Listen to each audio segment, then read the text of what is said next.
Good afternoon and welcome to our KRQE.com webcast. I'm Mike Powers. Let's start with Mike Hernandez in the forecast. All right, a lot to talk about, and most of it has to do with the wind. Wind advisories in effect everywhere you see in orange, which is 3/4 of the state, and also high fire danger, especially across the southeast and southwest. Red flag warnings, very warm, dry temperatures down south, and couple that with some very low humidity, so that's where that's coming from. As far as the precipitation, we'll see a little rain, maybe some high-level snows across the northwest and eventually the northern mountains, but that's going to be about the extent of it. The system will continue to push on in, so as we go through the next 24 hours, the high moves out, the system rolls in, it's going to eventually bring the front through. So initially, this is a warm wind. That's why we're seeing the 80s and 90s across the majority of the southern part of the state. But as we get into the evening hours, overnight, and then into tomorrow, cooler air starts to push in.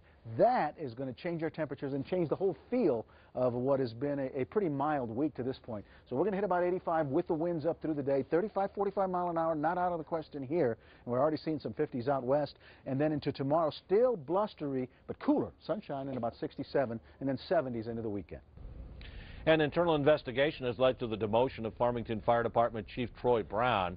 The probe found that as deputy chief, Brown did not thoroughly investigate allegations that former fire chief Robert Martin was embezzling from the department. Brown will be reassigned to a fire shift battalion position and will lose $20,000 a year.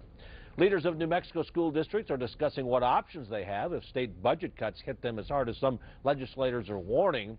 Several key legislators sent a letter to districts on Friday saying education cuts could be as high as 10% as the state wrestles with a huge deficit. And at today's regularly scheduled New Mexico Activities Association board meeting, the consensus was that such deep cuts would greatly impact athletics and other activities. The Alamogordo superintendent warned that his district might even need to consider eliminating sports if that 10% cut goes through.